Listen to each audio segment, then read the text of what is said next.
بسم الله الرحمن الرحيم. الحمد لله رب العالمين، وصلى اللهم على النبي محمد وعلى آله وصحبه وسلم، وبعد، فسلام الله عليكم ورحمته وبركاته. موضوعا walaaladu soo qoreen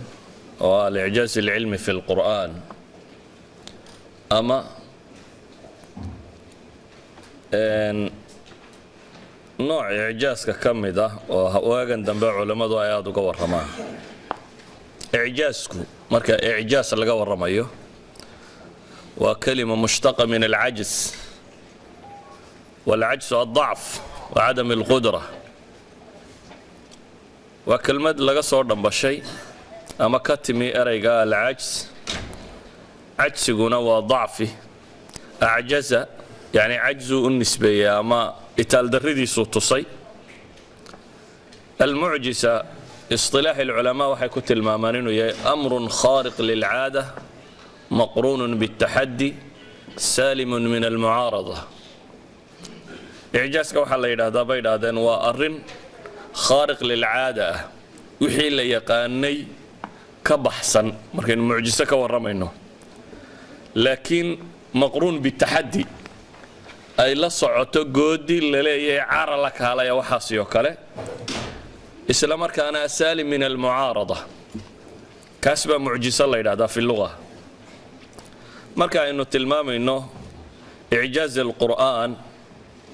macnaha looga dan leeyay waxa weeyaan bay culimmadu leeyihiin icjaaz alqur'aan annaasa an yaatuu bimili. waa qur'aanka oo la leeyahay wuxuu cajsi gelinayaa bini aadamku inay la yimaadaan isagoo kale, yani nisbat alcajzi ilayhim. mawduuca kan markaynu hoos u sii gallo icjaaska ku saabsisan,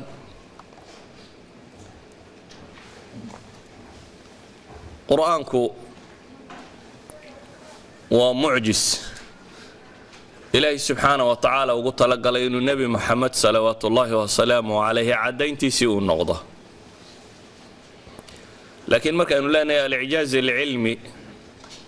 waxay culammadu inta badan uga jeedaan waxyaabaha uu qur'aanku sugay ama waxyigu sugay 1400 sannadood ka hor, laakiin barashada bini aadamka iyo aqoonta bini aadame kobcaysa ay haatan un ogaatay wakhtiga kan ama imikuun la ogaaday. waxay caddayn u tahay nebi moxamed salawaatu ullaahi wasalaamu calayhi risaaladiisii. si kale haddaynu u tilmaamno waxaynu odhan karnaa baabkani mala waa baabkii culammadii hore ay qori jireen ee odhan jireen dalaa'il nubuwa. yacni culammadii hore kutub aad u tiro badan bay leeyihiin oo la yidhahdo dalaa'il nubuwa, waxyaabaha nebinimada nebi moxamed salawaatu ullaahi wasalaamu calayh caddaynaya ay kaga warramayaan. halka kan waxaynu waxoogaa ka tilmaami doonnaa mas'alada tan oo ah waxyaabaha caddaynaya nebi moxamed salawaatu ullaahi wasalaamu calayhi risaaladiisa.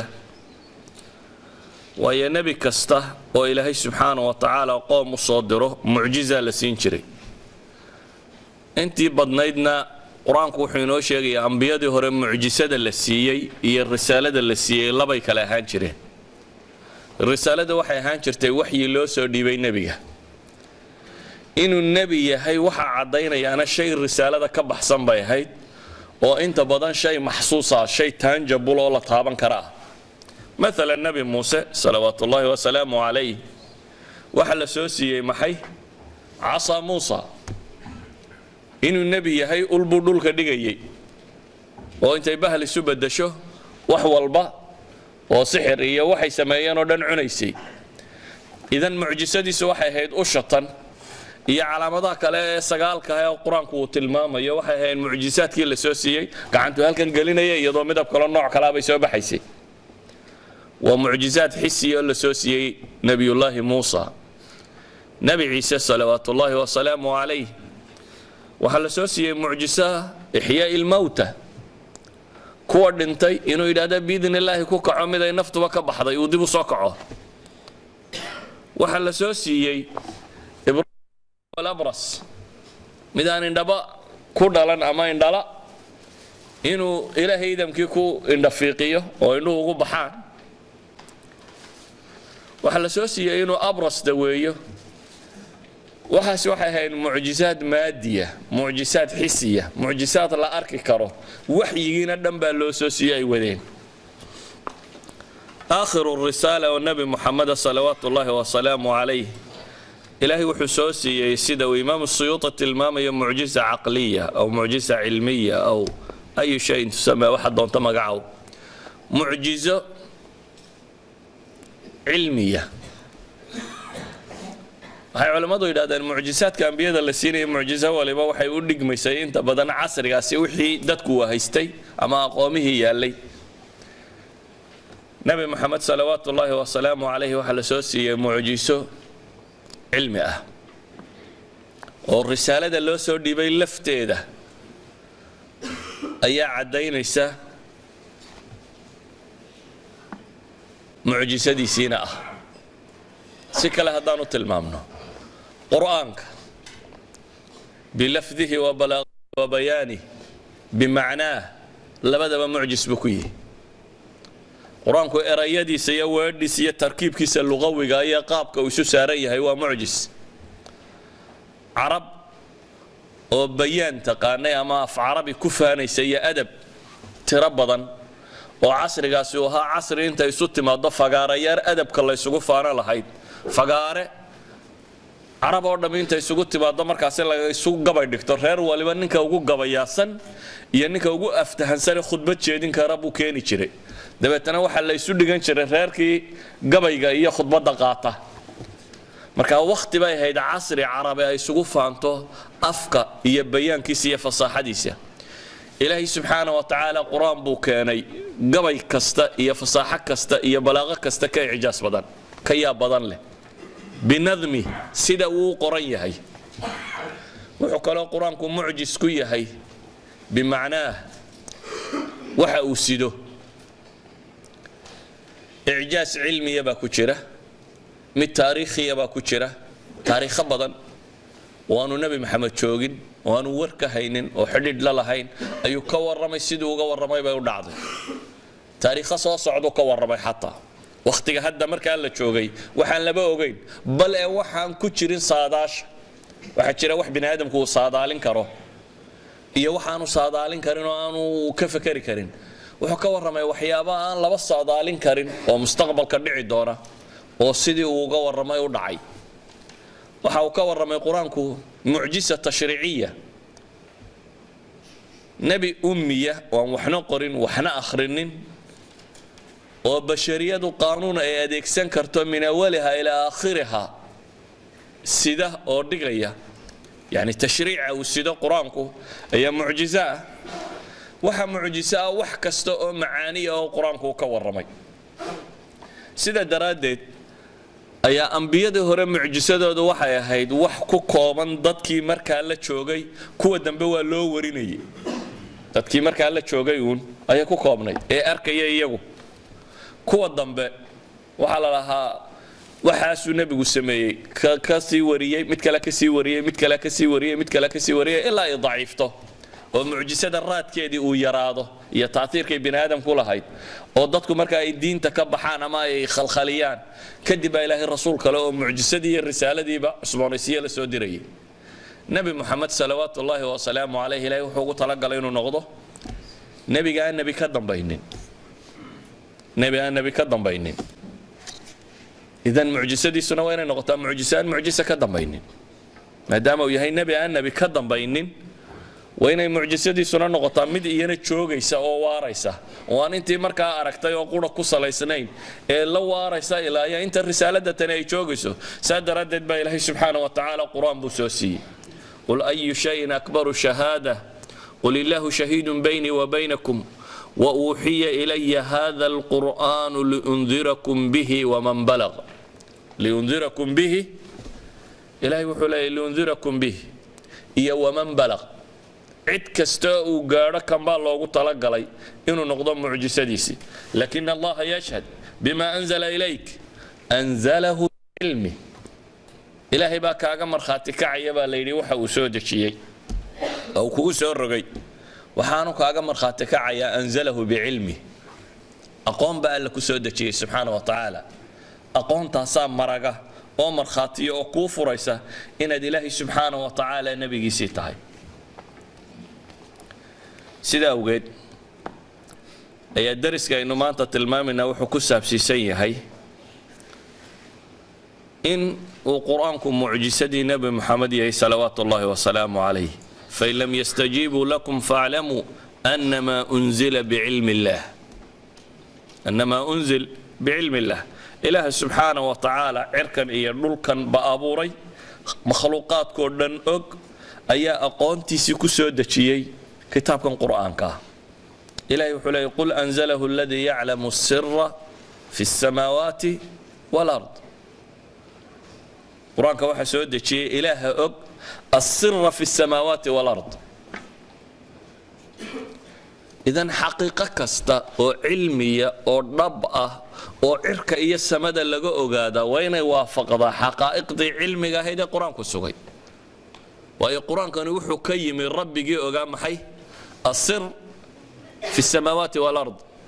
sirta cirka iyo dhulkaba ku jirta allaha og subxaana wa tacaala. nebi moxamedna salawaatu ullaahi wasalaamu calayh sida awgeed ayuu waxa uu yidhi nebiyadii iga horreeyey maa min alambiyaa nabiyun ilaa ucطiya min alaayaati maa milahu aamana calayhi اlbashar. nebi ka mida nebiyadii iga horreeyey ma jiro ilaa ilaahay wuxuu siiyey aayaadka waxay basharku ku rumeeyaan. yacni mucjisaad baa ilaahay soo siiyey subxaana wa tacaala bini aadamku ay ku rumaynayaan. waa ilaa haddaan mucjisa jirin dee nin waliba nebi uu sheegan lahaa dadkana lama kala saareen. haddaanay jirin waxa caddaynaya in kana nebi yahay kana beenaala yahay, nin waliba dee nebinimada waa iska sheegan lahaa. nebiyo badanoo beena dad soo sheegtayna waa jiraan. waa inay jiraan wax lagu kala caddayn karo inuu kana nebi yahay kana beenaala yahay. saa daraaddeed buu nebigu wuxuu leeyahy ilaahay nebi kasta wuxuu soo siiyey mucjizaad ama aayaad maa milihi aamana calayhi اlbashar. wax ay bini aadamku ku rumeeyeen baa ilaahay soo siiyey subxaana wa tacaala. aniga ama uu nebigu leeyahay wainamaa kaana aladii uutiituhu waxya awxaahu allahu ilay. aniga se mucjisadii lay siiyey waa waxyi ilaahay ii soo waxyooday buu nebigu leeyahay salawaatu ullaahi wasalaamu calayh. aniga mucjisadii lay siiyey waa waxyi ilaahay ii soo waxyooday. faarjuu an akuuna aktarahum taabican yowma alqiyaama. waxaan rajaynayaa inaan noqdo maalinta qiyaame ka ugu dad badan, waayo aniga mucjisadaydi way taagnaanaysaa. waa mucjiso jiil kasta iyo qarni kasta iyo dad kastaaba ay arki karaan. waa mucjiso ummad kastaaba ay ku rumayn karto. saa daraaddeed waxaan rajaynayaa buu nebigu leeyahay salawaatu ullaahi wasalaamu calayh inaan anigu ugu bato kuwa nebiyada la raacay, inaan anigu ugu dadbato. faarjuu an akuuna aktaruhum taabican yowma alqiyaama.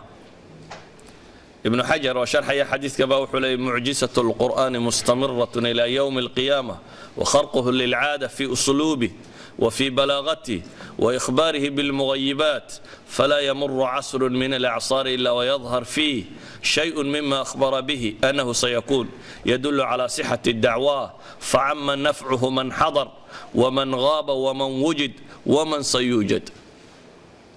وحلي إمام ابن الحجر العسقلاني رحمة الله عليه قرآن كمعجسدي سوى متى جنبه إلا ما لنت قيامه waa mid khaariq lilcaada ah. wixii la filayey ka baxaya oo wax khaariqa ku ah mujtamaca ah. khaariq lilcaada wuxuu ku yahay buu leeyahay usluubka uu qoran iyo balaaqadiisa iyo waxyaabaha qaybka uu ka warramayo.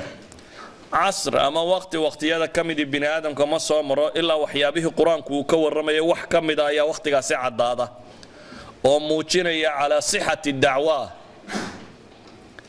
in waxa uu nebigu sheeganaya nebinimadaha inay sax ahayd. si awgeed buu leeyahay qur-aanka nafcigiisu wuu anfacay kuwa jooga, kuwa maqan, kuwa iman doona, cid walba ilaahay waa ku anfacay. ilaahayna qur-aanka wuxuu ku leeyahay in huwa ilaa dikru lilcaalamiin walataclamunna naba'ahu bacda xiin. in huwa ilaa dikrun lilcaalamiin.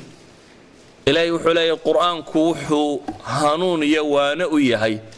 basharka dhammaantii, caalamka dhammaantii. laakiin ilaahay wuxuu kaloo ku leeyay casrigii uu qur-aanku soo degay waxa la leeyahay walataclamunna naba'ahu bacda xiin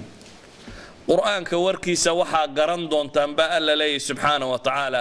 bacda xiin muddo kadib muddadu waa furantay saa daraaddeed bay mufasiriintu waxay leeyihiin waa markuu soo degay ilaa iyo wixii ka dambeeyey waa bacda xiinkay soo gelayaan ibnu jariir atabari ayaa markuu aqwaasha sheego wuxuu odhanayaa fi tafsiir alxiin aladi dakaratu alaaya waawla alaqwaali fi dalika bisawaabi an yuqaal ana allaha aclama almushrikiina bihada alqur'an أنهم يعلمون نبأه بعد حين من غير حد منه لذلك الحين بحد ولا حد عند العرب للحين ولا يجاوز ولا يقصر عنه لا يجاوز ولا يقصر عنه فإذا كان ذلك كذلك فلا قول فيه أصح من أن يطلق إلهي وحلي ولا تعلمن نبأه بعد حين قرآن كان وركي سوحا قران دونتان وقت كدب إلهي سبحانه وتعالى waxaa kaloo ilaahay qur-aanku tilmaamaya walikulli naba'in mustaqar war kastaaba wakhti iyo meeluu ku xasila buu leeyahay wax kasta uu qur-aanku ka warramay wakhti iyo meel uu ku xasila ayuu leeyahay wasawfa taclamuun baa ilaahay leeyahy subxaana wa tacaala wasawfa taclamuun mar dambe aana idin garan doontaan baa alla leeyahy subxaana wa tacaala maadaama ay caynkaasi tahay qur'aanka kan ilaahay subxaana wa tacaala wuxuu kaga warramay wax tiro badan aqoon tiro badan aqoontaasoo ku saabsan mid cirka ah mid dhulka ah qur-aanka iyo sunnadaba aqoon tiro badanoo qur-aanku ka warramay baa waxa ay muuqatay fii casri اlikhtishaafaat wakhtiga kan bini aadamku aqoontiisu ay horu martay ee wax badan ogaaday mana dhici karto shay xaqiiqo cilmiya ahi inuu khilaafo xaqiiqo cilmiya oo uu sheegay kitaabka iyo sunnadu waayo ilaahay baa wuxuu leeyay qul atunabbi'uuna allaha bima laa yaclamu fi الsamaawaati walaa fi اlard ilaahay ma waxa uga warramaysaan baa alla leeyahy subxaana wa tacaala waxaanu ka ogayn cirka iyo dhulka ma dhici karto warana leeyahy rasuulkiisu ka ogayn cirka iyo dhulka inuu scientifically la proof gareeyo waa hayru macquul waxaan macquul ahayn ilaahay wixii uu sheegay ayuunbaa dhaba sidaa awgeed baa ilaahay subxaana wa tacaala qur-aanka wuxuu inoo tilmaamayaa waxyaabo badan buu ka warramayaa oo aqoon basharku uu maanta uun wax ka ogaaday casrigan aynu joognana bashariyadu in badanoo ka midi waxay isla aqbashay masaa'ilka cilmiga ah ee tajriibiga ah ee mushaahadada ku salaysan erayadaasi ma layla garta sayniska waxaa la yidhaahdaa waxna waa theories aragtiyo taxliilaad inta la sameeyey istintaaj loo filayo 70% inay correct noqoto shayga hadduu boqolkiiba 70 theoryga la yidhaahdo waa correct waa maqbuul cinda alculamaa scientifically waa proofed baa la iska yidhaahdaa ولو 30% of it uu yahay wax madow aan la arki karayna ama aan saxayn laakiin shayga haddii scientifical proofkiisu marka laabka la geeyo la wadwaday 70% lagu kalsoonaado inuu waxaan sidaa u soconayo dawaa'ir ilcilmi agtooda waa maqbuul meelaha cilmiga agtooda waa maqbuul laakiin aqoonta waxa ka mid ah wax isaga la arko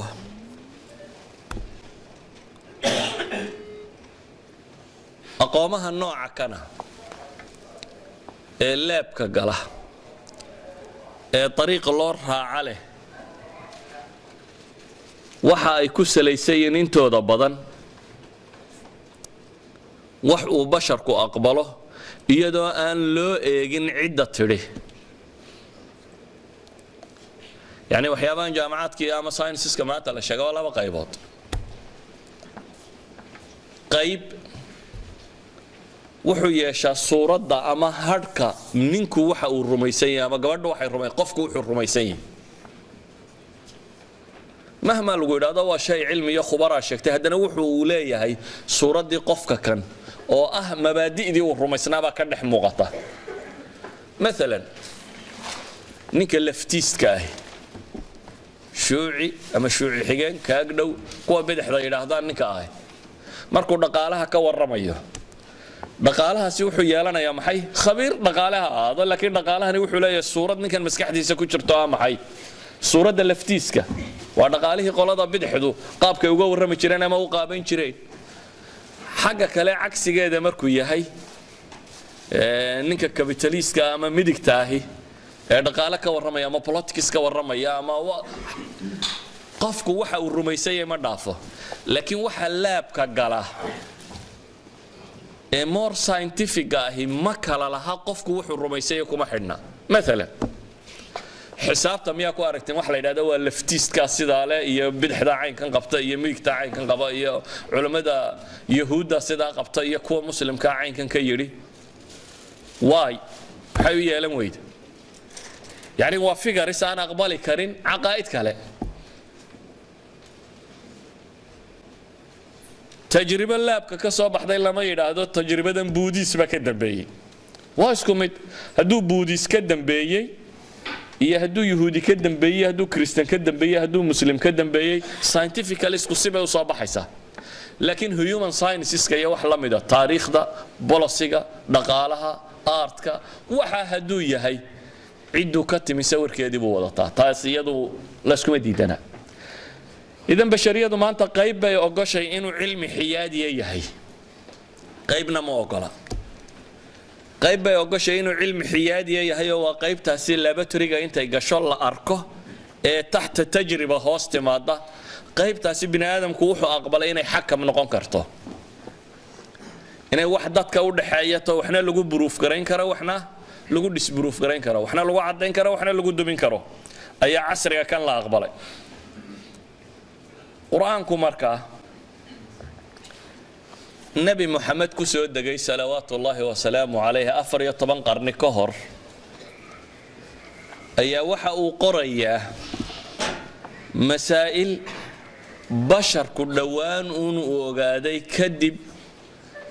laabkan iyo mijharkan ama microscope-badatan iyo qalabkan wax lagu baadho scientifically markay koreen wax hadda la gartay ayuu quraanku wuxuu ka warramayaa 14 qarni ka hor taasi bay culimadu leeyihiin waxay daliil cad u tahay inuu waxa kan yahay waxyi ku soo dagay nabi muhammad ee aanu ahayn nabi muhammad iyo casrigiisii wax la ogaan karayayba idan waa nooc ka mid ah mucjizaadka quraanka sida ogeed ayaa مثلا رابط العالم الإسلامي هيئة بيلاده ليراده هيئة الإعجاز العلمي في القرآن والسنة إعجاز كعلمي يا قرآنك هي السنة كصابسا ساينتيفيكا مثلا شيخ زنداني مركو مدحده كان هنجري هيئة داسي وحيسما ينبحوث دكتور بدن له waxaa jirta 14 nin oo khubarada dunida yalla tilmaama ah oo cid waliba fanni gaar khabiir ku tahay ayay dooda la galeen 14 kan nin doodahay la galeen waxay u samaysanayd su'aalo la weydiinayo مثلا todobada nin ee cilmi laajina dunida ugu khubaraysan looga dambeeyo todoba nin bay jiray oo ay markaa ku tilmaamayeen inay yihiin science-ka embryology iyo waxa ku saabsiisan cidda loogaba dambeeyo dunida waxa kamid aha ururka science-ka qaybtaasi ee North America oo dhan ninka haysta Canadian-ka Keith Moore la yiraahdo Keith Moore wuxuu leeyahay book Human Development ama Human Embryology-ga buugiisa la yiraahdo sideed luqad ku qorayay mostly jaamacaadka dunida waa buugga u ah reference buugga qaybtaasi ah ee loo isticmaalaba وأنك كنت المامان أبو علم الجنة في كندا أبها علم جنينك قضية تنمركا بلا بيبو زنداني لي هي وحن أركيبو يري أنا قوم مسألة بحثنا إياه أيان أفر يطبان فيلم أو قصاب سيسان المها أورك سيدو أكره وأفر يطبان كبلا لي واحد تحقيقيين كان بانركي دبتنا نين عالمة وفنيا كانوا يما وحن كوري بيوري ورني كان كيث مور كان يمحوي هاي مال والبون كو قران كيث مور ويقولوا إنكم يا دقونين نكني وأبو علم الجنة علمي كنوع كنا وأنا كأب دوني دوجود دم بيسو حقو شو جابان كوري بوري حلا يقولوا بوري جامعة تورنتو كتالله ayuu joogaa ma lala xidhiidhi karaya hayo ninkii baan xidhiidh la samaynay buu yidhi markaan xidhiidhka la samaynay waxaan idhi buu yidhi waxaan rabaa inaan su-aala ku weydiinno welcome buu yidhi kaalaya 80 su-aalood bay weydiiyeen oo ay soo qorteen 80kii markuu uga jawaabay ay yidhaahdeen 80ka jawaaboodba qur-aanka iyo xadiiskaanu ku haysanay waxaan macquul maaha ku hadlaysaa waxay yidhahdeen 80kaa mas'alo adigu aad leedahay dhowaan baa la wada ogaaday ama goortan baa la xaqiijiyay ama caynkan baa la xaqiijiyay intaba waxay ku qoran tahay nusuus iska caadi iyo xadiiskii nebiga iyo aayaadka qur-aaniga bay ku taallaa masaladii markii loo sharxay ee uu arkay nusuusta bal yidhi tusa ee uu nusuustii arkay ayuu wuxuu jeediyey 3 muxaadaro oo ku saabsan human embryology iyo qur-aanka isagaa jeedinaya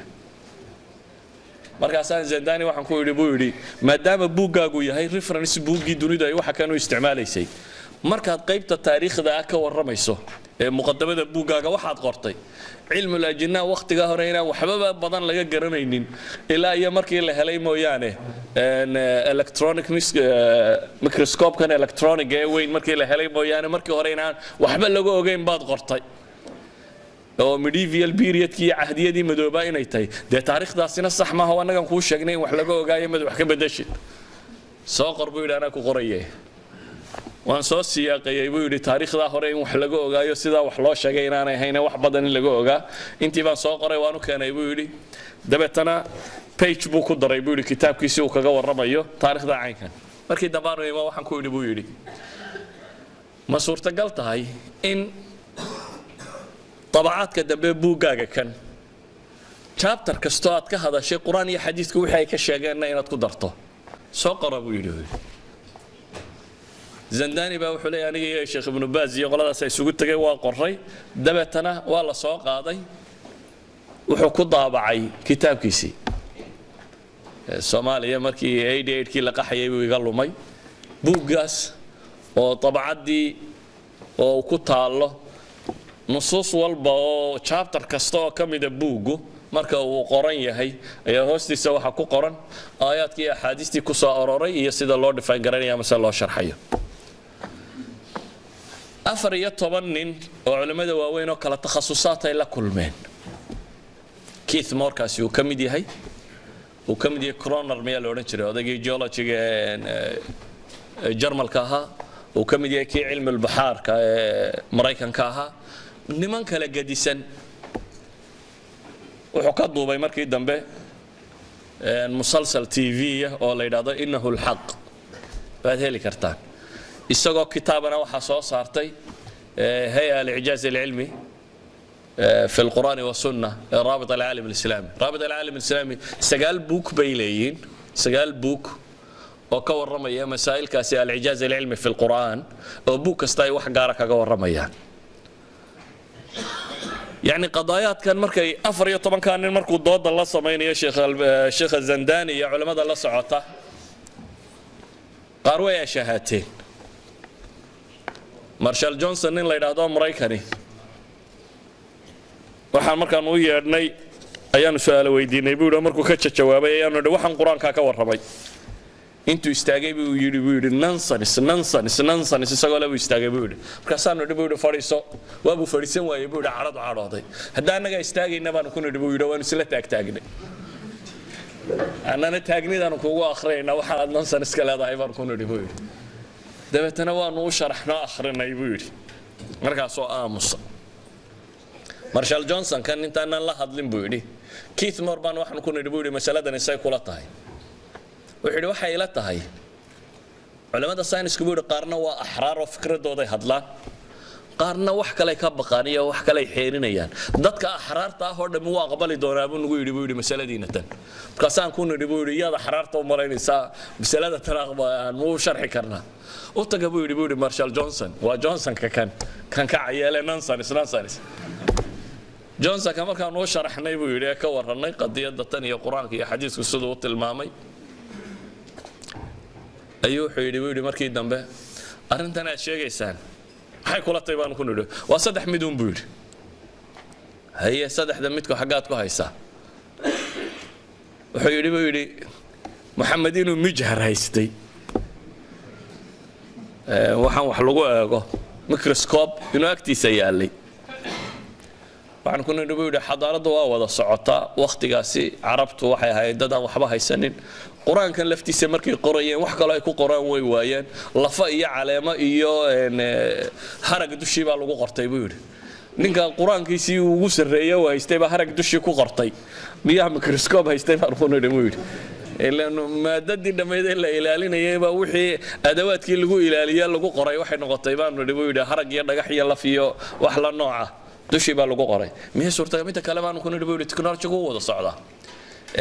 ummadda telescope samayn karta ama microscope samaysan karta fiicani xagan kalena dee technolojiyada gaadhina waa samayn kartaa waxana waa samayn kartaa waxan kale waa samayn kartaa technology waa wada socdaa suurtagal maaha baan ku nidhi taa wuxuu sheegay baan filayaa kale dadkii ka horreeyay caynka hadda miyaad ku haysaa baan ku nidhi buu yidhi taariikhdii hore iyo wax sheegaya nooca kan iyana lama hayo ka saddexaad aad sheegaysaa waa maxayo ka saddexaad waxa weeyaan buu yidhi inuu waxaan sabada uga yimi inuu waxyi yahay si kale aan u caddeeyo ma garan karo inuu waxyi yahay oo nebi loo waxyooda u yahay Keith Moore markuu masalada tan ka warramayay oo muxaadaraadka jaamacadka galay TV-ga Canada ka galay markii uu soo daayay wariyihii wuxuu ku yidhi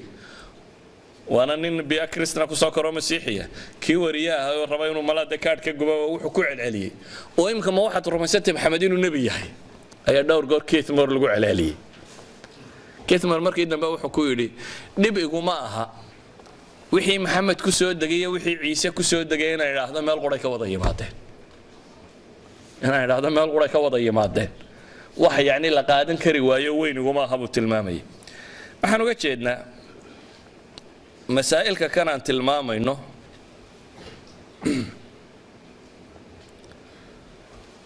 والإعجاز العلمي في القرآن مركز لنا هاي وحلقة يابا إعجاز العلمي أما إعجاز كهراء علماء أنت بدن كور رمي شرتي مسألة بيانية لغوية بها كان ما أنت وحلقة يابا عربت لفتي دبيراني قرنين يعني عربت لفتي هذا اللغة دي كلهم طيب عجمت يدا دا يعني قبل عربيد وقرآن كسر رأيه أما أدب عربيد وكسر رأيه أنا قرتان دايه عرفت لفته دي ودب كويه هينا كرسوعي كران ويا وحلو ما يذوقي أدبي جاها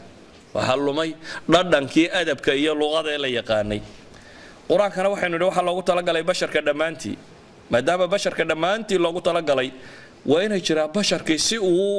معجزة تنو كل مكره أما وفهم مكره ولذلك إلهي سبحانه وتعالى قرآن كوحكو ليه قل أرأيتم إن كان من عند الله ثم كفرتم به من أضل ممن هو في شقاق بعيد قل أرأيتم إن كان من عند الله ثم كفرتم به كورما با إلهي ليه قل دي ننقال هدو قرآنكو إلهي حقي سكي بإذننا كقالوا دين من أضل ممن هو في شقاق بعيد يا كباد إني مبضا ننكا يعني حق كردم بشي ميل فك سغن إلهي آيات كحكتا وحلي سنريهم آياتنا في الآفاق وفي أنفسهم حتى يتبين لهم أنه الحق أولم يكف بربك أنه على كل شيء شهيد إلهي آيات كحكتا وحلي سنريهم آياتنا آيات كيغا وحن كتصدون نبا إلهي سبحانه وتعالى في الآفاق وفي أنفسهم في الآفاق هوريزانسك آيات كيغا وحنو كتوسي با إلهي سبحانه وتعالى هريرها عرق إيا نلك إيا آفاق دا أيانو كتوسي دونا إيا وفي أنفسهم با إلهي سبحانه وتعالى إيا نفتو دا أيانو كتوسي دونا حتى يتبين لهم إلهي إنت أيوغا عضاني سبا إلهي أنه الحق إنه القرآن كدبي هي أنت أي كعدانيسو وكتوسينا با إلهي سبحانه وتعالى إلهي وحلي سنريهم واتوسينا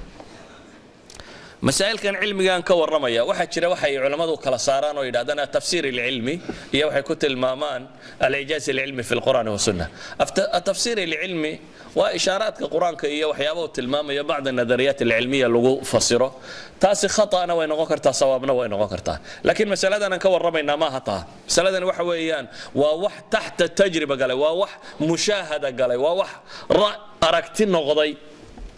maalan ilmaha iyo caloosha siduu ugu koro waagii hore saynis yahanadii dunida waxay rumaysnaayeen bini aadamku inuu ka abuurmo xaydka dumarka masala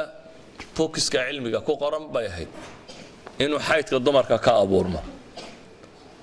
ilaa iyo qarnigii 17aad laga soo gaadhay saasaa la rumaysnaa iyadoo culamadii muslimiinta ibn xajar iyo ibn al-qayyim iyo baradinaya kutubtooda markay axaadiistii ka warramaysay nabigu tilmaamay waxa qofka bini aadamka laga abuuro ama aayadka quraanka markay sharxayaan bay waxay qori jireen waa qalad waxa ay tabiiciyiintu rumaysan yihiin in xayd wax ka abuurmaan ilaahay wuxuu ku tilmaamayaa min maa'in in laga abuuray mahiina ama من ماء دافق أما يعني نصوص القرآن كي أحاديث واحد تلماميسي وقت قاسي كنت تلماميين علماء المسلمين تاني فكرة دا ساينس كي قلدان تاي محيد لشانيين وحيد لشانيين نصوص القرآن كي حديث كسارة ميكروسكوب مركوب بالعمي ميكروسكوب يرو قديم وقبوبي باكر برجور الاستعمال الشرعي وهل كان قرار دا يركو سميسانتا إيش أنا هل كان لسارو وحل يجي أنا هل كان لدقو وحير 10 times ما لها سوى حوينية markii koowaad ay xooyinka manawiga arki karaan waxay rumaysteen in qofka oo iska kuusani uu ku jiro manida dadka ee rixumku bay yiraahdeen waa meel uu ku koro qof dabeetana sawirada hore hadaad aragto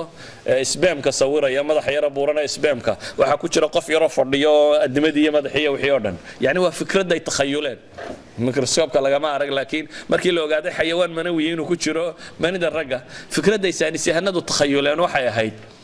in qofka oo iska kuusan uu meesha dhex fadhiyo uurka hooyadu waa beerun bay yiraahdeen ilmahan uu ku weynaaday ilaa iyo intuu ka noqonayo ilma dhasha waqti dambe hadana waxay ogaadeen buyayda ama hooyaduna inay baad leedahay hadana fikrad kale ay qaateen oo ah ninku waa uun qarxiya ama waa kobciya uune qofka kuusan inuu beedka ku dhex jiro hadana buwaagtooda kale waxaad ku arkaysaa xabada beeda oo qofka kuusani uu dhex yaalo waqti kasta oo aqoonta la leeyay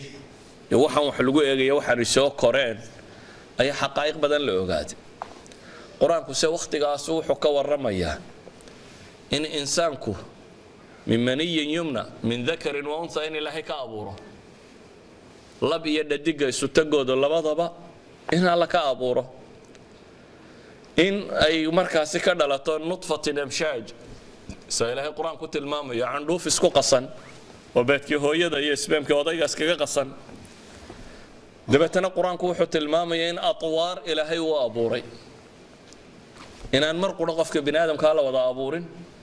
laakiin tawr bacda tawr atwaar in loo abuuray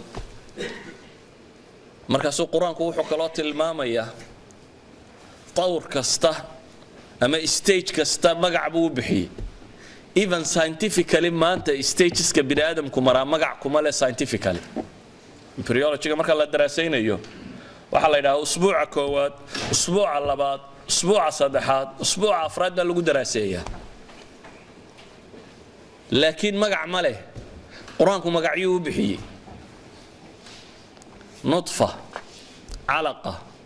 mudgha fakasawna al'idama lahma waxa loo bixiyay maxay magacyo asmaa ولذلك واحد العلماء أرنتن الله صوبان دقيقة وحولها إعجاز كقرآن كانوا وياب كليبة وحويان بودي scientifically وحنا أنو نيمس كمقعية ويني أيام بينكم مقعية وضع تنبولي أنا وحنا هاي سنة ويقى تضبط ويقى لبية تبناد ويقى صدح تبناد ويقى قبان وهينا لكن مقعية وما هينا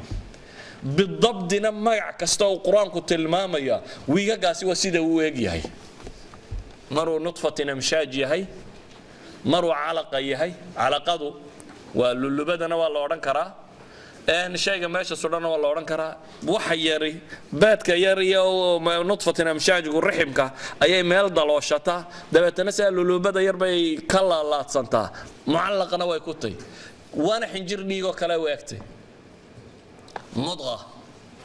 مضغة هو شيء مرلع على ليه إن typically mid taajaan miyaa la yidhaahdaa nin Filipiini oo dhakhtaro nimanka waaweyn ee la kulmeen ka mid ah ayaa wuxuu yidhi waxaan aad uga yaabanahay mudqada sheegaysa xabad xanjaab uu qabto deetana uu calaaliyay uu soo saaray wuxuu yidhi typically saas uu eegyahay buu yidhi xanjada marka ilaga lagu qabto ay godgodonka yeelato si uu eegyahay exactly buu leeyahay xataa structure-ku qaabku u form gareysay waa kaas buu leeyahay magac ka fiican oo loo bixin karo buu yidhi wax mar la calaaliyay inuu yahay ma jirta buu tilmaamayaa ilaahay quraanka wuxuu ku tilmaamayaa inuu mudqay waxa ilaahay tilmaamayaa in dabeetana la falla abuuro dabeetana hilib la huwiyo dabeetana sida xadiista iyo nusuusta quraanka ku soo aroortay anu qadaayaadkan mar rabo inaan midmid uga warrano insha Allah qaar kamida waan hay-adaasi waxyaabaha baxtiday kamida waxa laga yaabaa ajaladii 29 aanu sala kaga hadalay ina ka heli kartaan cadaynta risaalada nabi maxamed mawduucaha laba saacadooda inaan masaa'ilkan qayb badan oo kamida ku soo bandhignay ciidaaf Soomaali doonis cidii af Carabi ama Ingiriisi doonisana webka haday gasho si fiican bay uga helaysaa kutubta aan sheegayo majana kuwa Sheikh Zandani iyagoo bilaashad ka helaysaa webka aad soo naqli kartaa masaladani waxay sheegaysaa inuu Ilaahay leeyahay subhanahu wa ta'ala sanurihim wa tusinayna ba Ilaahay leeyahay wana la tusiyay hadda markii microscope-kaasi la helay ayaa waxa la ogaaday wadada uu maro ilmuhu iyo koritaankiisa iyo sidoo koro ilaa iyo exactly uu ka yahay sidii quraanku uu sheegayay quraha aayadkan Ilaahay subhanahu wa ta'ala wa anfaqi anfuskaba ka tusinayo وحلنا هو معجزة علمية في القرآن إلهنا القرآن كوحك لي وقل الحمد لله سيريكم آياته فتعرفونها إلهي وحلي وقل الحمد لله إلهي بما هذه السقناط سيريكم آياته السين للاستقبال سيريكم آياته سيمان دنباء الله إذن تصين دون آيات كيس فتعرفونها markaas ay garan doontaan baa la leeyahay subhanahu wa ta'ala marna waa war marna waa aragti mar waa war nusuus quraaniya xadiisa sidan wax u sheegtay marna waa aragti wixii baad arkaysaa isha lagu arkaya ilaahay wuxuu leeyahay ilaahay aayaadkiisa wuu idin tusi doona markuu idin tusana fa ta'rifunaha alfaa litartiib wa ta'qib iraada siin baa lagu isticmaalay ama i'tiraafka فأبا لغو استعماله سنريكم آياتي سيريكم آياتي إلهي وايدن تصندون آيات كيس لكن مركا وايدن تصيا فتعرفونها مركا سيدن قرنبا لله سبحانه وتعالى الحين لنا موضوع كريوا موضوع مركاسي علماء أي واحد بدن كصوبان نكتي وأنا موضوع عن لنا إلهي مرهدو يقول أنزله الذي يعلم السر في السماوات والأرض أنت علماء ugu weyn fanigan ka warranta waxa kamid ah doctorkan ugu caansan geology-ga waxay yiraahdaan ninka afraad ee geology-ga buu ahaan jiray 80aadkii imika dawaaba laga yaabaa inuu sii dhaafay Zaghlul النجار waxa kamid ah Sheikh Zandani waxa kamid ah culamo badan oo maanta muslimiin oo faniga kan takhasusaad ka dhigatay oo soo bandhigaysa isla masaa'ilka ajabta leh Ilaahi subhanahu wa ta'ala quraanka wuxuu kaga warramayaa مرج البحرين يلتقيان بينهما برزخ لا يبغيان إلهي سبحانه وتعالى آيات في القرآن وحتى الماما يا إلهي إنه بضها يسكو داره وأي كلمان والله يسكو ولاقه هدنا قرآن كوحو شيغي يا إن برزخ ودحايو وانا يسكو در سمينين هدنا قرآن كوحو شيغي يخرج منهما اللؤلؤ والمرجان لؤلؤ يا مرجان كنا إن لقى صبحه علماء آيات كاب واجه هرا مركي فسريان بعض الإشكالات بكلا كل مشرين إشكالات كلا كل مشرين وحكم ده سير الله فسر يا بيد هذان مرج البحرين يلتقيان مرج المروج في اللغة وامحي الاختلاط فهم في أمر مريج أي مختلط واختلاط مرج البحرين إلهي وحسكو ولا قبال لي لبضي بضوط يقول ولبا محي يلتقيانا هدنا وحل لي بينهما برزخ barzakh baa u dhaxeeyo la yabghiyaan iskuma xadgudbayaan barzakh baa u dhaxeeyo iskuma waa la isku walaaqay haddana barzakh baa u dhaxeeya oo iskuma xadgudbayaan markaas haddana waxa la yidhi markaasay culimada badhoodhan jireen malaa waa almaa alcadb iyo almaa almaalixa oo waa wabiyada iyo kuwa kan oo waa kan meesha yara iska galaan haddana waxa la yidhi yakhruju minhuma lu'lu'u walmarjaan lu'lu iyo marjaanka mid ka midana cilmiyan waxa la ogyahay biyaha dhanaan mooyaane inaan kuwa kale lagaba helin only biyaha see haddana loo fasirayaa bay yidhaahdaan haddaynu dhahno waa biyo macaan iyo biyaha lu'lu'u walmarjaan qarnigii labaatanaad lixdameeyadiisii waa dhaweyd oo ah ayay waxay isku dayeen inay caddayn karaan biyaha in barzakh u dhaxeeyo oo baduhu inay bado kala nooca yihiin dushuunbay bad ka wada yihiin inayna isku nooc ahayn waxaana isku nooc ku ahayn marka laga eego kahaafadda density-ga waxaana isku nooc ka ahayn xaraaradda kulaylka waxaana isku nooc ka ahayn muluuxada dhanaanka waxaana isku nooc ka wax walba ku kala gedisan yihiin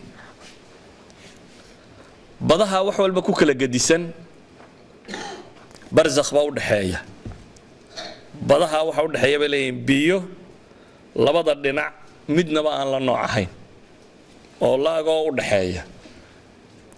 laakiin mawjadu miyaanay jiidhayninoo markay mawjadu xagga ka soo dhacdo dee intan yar intay qaato miyaanay xag ku daray maya laagan yari kolba dhinacaasunbuu ula soconaya dhanka mawjadu socoto luuqaasunbaa u dhaxaynaya isku darsami maayaan badda kasaafadeedii iyo dhanaankeedii iyo macaankeedii iyo kuwa waxeedii wadata iyo taa kale waxeedii wadata iskuma darsamayaan intaa biyo u dhaxaysa luuqaa dhanunbay ula guurguurayeen laakiin meel fadaadoobaysaa ma jirto biyuhu ka tallaabayaan tan say u qiyaasaan bay waagii dambe waxay soo kaxaysteen markab baabulmandabka agtiisa bay keeneen exactly meeshii bay istaageen dabeetana biyaha koob marka dhinacaa laga daro markabka iyo marka dhinacaa kale markabka laga daro waa laba biyo oo kala nooc ah hal markab oo meel taagan oo badda dhinacaa marka laga soo darsado iyo marka dhinacaa laga soo darsado waa laba badood oo kala nooc ah waa bad dhanaanka kulaylka muluuxada density-ga everything uu ka gedisan yahay baddan kale labadaba lu'lu iyo marjaanka waa laga saarayaa labadaba yani wuxuu qur-aanku ka warramayay wakhtigaa bale waxyaabaha cajabta ee culimmada qaarkood tilmaamaan waxaa ka mid ah xayawaanaadka dhan qura laazima dhanka kale xataa uma gudbaan dhankaasna xayawaan nooc gaara ku dhaqan oo muluuxada iyo density-ga iyo xaraarada gaarkaa la dhaqma xaggaana nooc gaara baa ku dhaqan waxa ay nusuustani tilmaamaysaa nabi maxamed wakhtigiisii salawaatu ullaahi wasalaamu calayh waxaan lama ogey qur-aanku wuxuu ka warramayaa wax tiro badan kownkan iyo siduu soo bilaabmay iyo dukhaankii iyo wixii uu ka samaysnaa waxa uu ka warramayaa buuraha kan iyo noocay u samaysan yihiin iyo in buurtu ay wata tahay oo in saroo taagan iyo in hoosoo taagan ay tahay inay buurtu rawaasi tahay oo dhulka kale inaanu gilgilanin yani buurtu ilaahay qur-aanka wuxuu ku tilmaamayaa in buuraha sababta loo taageeba ay tahay maxay lianlaa tamiida bikum inaanu dhulku inala dheeldheelin haddii buurta lala yahay bay leeyihin maxaa dhici lahaa bere hore dhulkuba ina daadin lahaa yani dhulka marka hoos loo kaco xagga hoose waa cajiin waa kulayl marka qashradan sare meelaha ay ugu koobantahay oo 70 kilomitir meelaha wax yar bay ka dheertay marka 70 kilomitir meelaha la dhaafo cajiin hoose oo kulul oo islaba rogaya loo tagaya buurtan sare intay kor u taagan tahay in ka dheer bay hoos jirtaa bay leeyihiin haddii aanay inta ay hoos jirtaa jirin gudahan cajiinka dushani way gilgilmi lahayd wuxuu noqon lahaa qolof khali wareegta khali wareegan waxa ka ilaalinaya watadiyada tan dhan walba kaga soo jira ayaa wuxuu ka ilaalinaya maxay inay khali wareegto waa masaa'il dhawaanuun la ogaaday yani waxaynu baabkan haddii la bilaabo waxaynu odhan karnaa maalin iyo 2 iyo 3 iyo 4 iyo 5 ba waa ka warrami karnaa waxa maanta kutub ay culimmadu ku qoreen marka laga tilmaamo ama basharka ha ahaado maqalkiisa ha ahaado asxaabalkaafka qur-aanka ilaahay kaga warramaya ha ahaado xidigahan iyo cirkan iyo dhulkan iyo say u samaysayiin ha ahaado inay kala fuqeen iyo berigii hore inay isku dhegsanaayeen ha ahaato biyaha iyo siday dhulka ugu jiraan ha ahaato roobka iyo siduu u soo da'o iyo daruuraha iyo nawciyaadkay kala leeyihiin yani qur-aanku wuxuu ka warramayaa daruuraha iyo nawciyaadkiisa iyo qaabka roobku u kala dee kala nooca daruurta rukaamiga iyo tagayru rukaamiga daruuraha barafka wata iyo kuwan barafka wadan hilaaca kuwa leh iyo kuwan hilaaca wadan intaba quraanku uu ka waramaya laakiin bini aadamku goormu ogaaday wuxuu ogaaday waagii la soo saaray transistorska de yani bahladan qoladan electronicsku transistorska yarara isticmaalaan transistorskana waxyaabaha faa'iideeyeen marka technology-gu degdega waxa kamid aha in raadaradan waaweyn la samayn karo raadaradan waaweyn markii la samayn karay waxa suurta gashay waxa cirka maraya ama hawadan sare maraya in maxay la arki karo more practical in la daawan karo bal waxan sidii u foom garoobayo ama saddeed duulimaadkan iyo diyaaradahan xagga sare hawada sare qabanaya waxay yiraahdaan dagaalkii labaad ee dunida wixii ka dambeeyay ilaa diyaaradii dagaalka labaad duniduna halkan dhow bay carari jirtay meel fog may tagi jirin halkan bay ka bararafleen jirtay intii ka dambeysay 1948 ayaa transistorskan markii la helay waxa kan baa waxa suurtoobay in la sameyn karo raadaradan waaweyn waxa suurtoobay diyaaradahan dheereeya waxa kale inay soo kacaan waxaasi waxay abuureen in la arki karo daruurtan iyo siday u samaysato ilaa ay ka noqotay nusuusta quraankii siday u sheegaysay nusuusta quraankii siday u sifaynayso ولذلك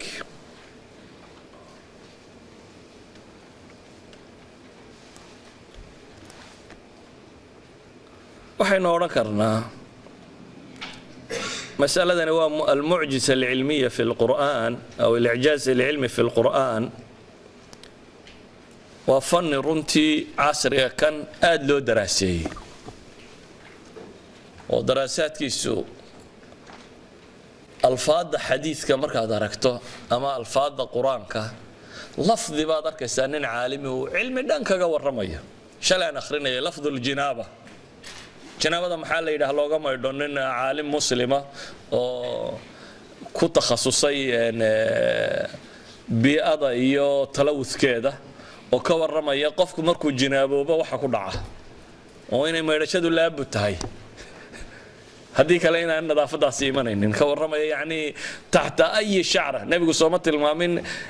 tin kasta hoostiisa janaaba ku jirta in qofku meel kasta biyaha gaarsiyo ka maydho scientifically buu caddeynaya shacra kasta hoosteeda in janaaba joogto yani marka aad tatabuucdo waxyaabahan daraasaadkan cilmiga xadiiska la tilmaamayo maalin dhaweyd baan yana waxaan akhrinayay basarka iyo jinsiga cilaaqada ka dhaxaysa iyo qadul basarku inta uu faa'iideeyo ama se daawashada waxaan sexiska la daawadaa inta ay wax qaribto ka warramayeen in caalimo muslim idan nusuusta quraanka marka aad eegtay nusuusta xadiista nabiga sallallahu alayhi wa sallam alayka ka sugnaatay waxaad arkaysaa adilla aad u tiro badan oo runtii aan oran karo waa adillo kordhinaysa iimaanka illa iimaanku yaziid wa yanqus iimaanku waa daciifa waanu koraa wuu koraya bil adilla buu ku koraya bitaaca labadaba بالأدلة وكوكرة مسألة هل دليله هيستاه داد بقول دليله هشوا سجناشيه ذو كاجس يبضنانا يا سيدي مركي هرك واهي إذن بالأدلة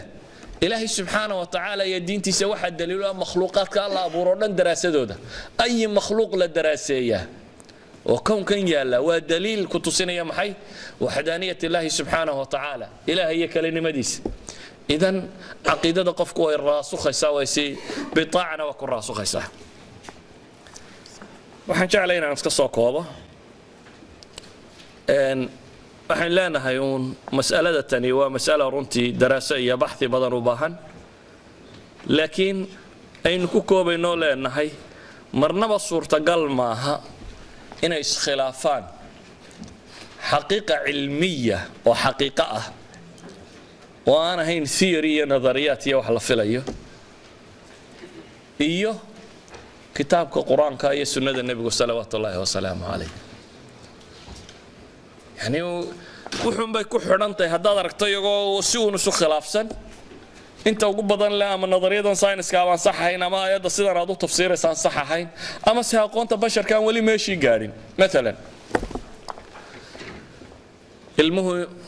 lab iyo dhadig ku noqonayo maxaa sababa saynisku in badan buu waday kolba waxba la sheegi jiray bariyii hore sixirada mar baa la oran jiray haddaad waxaa samayso markaad intaas samayso haddaad salaantaada u tagto inamay dhalaysaa waa uun aqoomihii basharku soo wadwaday waa la soo waday hadday islaantu waxaan cunto ilmay dhalaysaa hadduu ninku waxaan cuno ilmuu dhalaya waa la soo waday waxay soo gaadheen xad markii dambe ay yidhaahdaan bes islaantu shaqaba kuma leh chromosomiskeedu waa egas shaqo kuma leh waa uun ninka mima indaafiqa ninka uunba dakarka iyo unsuuba ka yimaada ninka oo keliya ayaa ah egas aan waay dabeetana labada tan aayaadka qur-aani way sheegayaan ninka kan min maniyin yumna inuu ilaahay ka abuuro maxay adakara walunha laakiin axaadiista nebiga waxay kaloo sheegayaan haweenka maageedu hadday culuwi ama sabqi sameeyaanna inuu unsa noqonayo ninka maagiisu hadday culuwi ama sabqi sameeyaanna inay maxay dakar noqonayo mas'aladaasi saynisku horuu fahmi kari waay biyahan kuwan hadday kor noqdaan iyo kuwan hadday kor noqdaan war egas iyo way gaban ninkaasi daba yidhahdaan gabadho egas un bay sidaa therefore gabadho shaqo kuma leh ee waa ninkuun haddii egaskiisu la kulmo iyo haddii waygiisu la kulmo kromsoomka ninku maadaama uu isagu yani asliyan unuga qofka bini aadamkii ka kooban yahay waa 46 kromsoom hal unugoo qofka bini aadamka ku jira ayuunbaa 23 waa unuga taranta unuga tarantee gabadhu waa 23 unuga tarantee ninkuna waa 23 labadaas 23aad baa markay isu tagaan waxay noqdaan maxay 46 unuga ragga ee taranta ayaa markaa wuxuu isugu jiraa mid 23 dhadiga iyo mid 23 laba ah haweenayda keedu waa 23 dhadig oo qura bay leeyihiin laakiin 23 ka dhadiga haweenaydu hadday 23 kii dhadiga ninka la kulantana dhadig buu noqdaa hadday 23 kii laba ninka la kulantana nin buu noqdaa saa daraadeed bay yidhahdeen gabadhu mar kasta dhadiguunba ka soo socda saa daraadeed ma shaqaba kuma leh dhowaan waqti aad u dhow ayaa waxaa la ogaaday mas'alo dambe oo madaxeeda mijo u rogtay waxaa la ogaaday beedka haweenku dowladda inta uu ku soo jiro inuu electrified noqdo dabeetana inuu ama positive noqon karo ama negative noqon karo ama neutral noqon karo hadduu positive noqdo iyo hadduu negative noqdo iyo hadduu neutral noqdo waa saddex qadiyadood oo kala nooca waxay kaloo ogaadeen manida ninku spamiska agaska iyo kuwa waayiga inay qaarna positive yihiin qaarna negative yihiin islaanta beedkeedoo negative ah xaaladuu joogo haddii maxaa aqbali karaa hadduu negative matalan yahay negative iyo positive unbay soo jiitaa hadduu ka kalena negative yahay maxaa dhacaya weeraysa idan islaanta beedkeedoo negative hadduu ninka labkaa kiisa labuu negative yahay maxaa dhacaya weeraysaa chance male uu ku laboobo ilma dhalanaya waa inuu noqdaa uun kan kale ee positive-ka inuu la kulmo hadduu cagsiga islaanta beedkeedu yahay maxaa dhacaya kii positive-ka bay yeeraysaa de soo maaha two positive ismiye kulmaan magnetismka markaa dhigan jirteen muxuu ahaan jiray wixii isu eegina waa kala yaacaan wixii kala gadisanina waa isu soo jiitaan soo ma ahayn waxaynu idhi islaanta beedkeedu wuu isbedeli karaa wuxuu noqon karaa positive wuxuu noqon karaa negative wuxuu noqon karaa neutral saddexdaba wuu noqon karaa labka iyo dhadigan uu odaygu sidaana midna waa positive midna waa negative idan chanceska inuu ka negative-kii la kulmo kan waxay ku xidhantahay inaanu kani ahayn isna negative hadduu negative noqdo waa maxay rebellion baa dhacaya markaa waxay sawireen markaa maridii ninka oo maalan intay kani negative noqotay kuwiisii negative-ka ahay dib u soo yaacayaan inay baadka qabtaan xaggiisa daayay kuwii positive-ka qura ay ku sii socdaan idan chaneskii labnimadu uu lumaya cagsiga chaneskii dhadignimadu uu lumaya markay neutralka tahayna labadaba waa aqbalayaa bay yidhahdaan two different charges bay wadataa labadaba soo jiidan karaa idan hadda waqti aad u dhow maaha waqti fogba scientifically waqti aad u dhow oo wali researcheskeedii socdaan bay waxay ogaadeen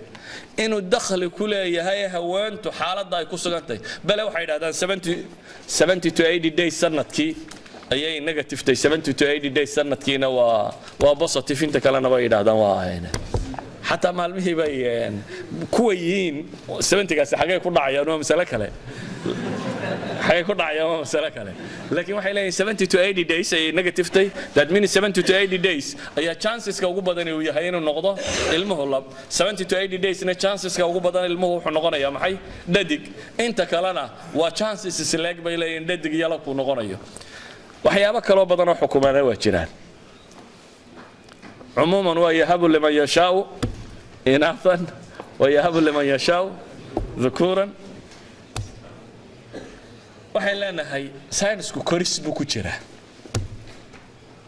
koris ayuu ku jiraa maalin walba shalay waxaan la ogeyn baa maxay maanta la soo ogaanaya laakiin qaacidada rasmiga waxay tahay wax kasta oo taxta al-mushahada yimaado intii ugu dambeysay la arkaa inaanu khilaafi karin nusuusta daahirkeeda caamka ilaahay subxaanahu wa tacaala uu soo dejiyay quraanka iyo waxyigu quraanka iyo sunnada nabiga salawaatullaahi wa salaamu calayhi sugaysa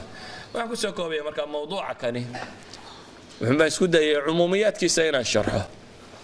ama juziyaadkiisa iyo amthiladiisu ahayn waqti badan iyo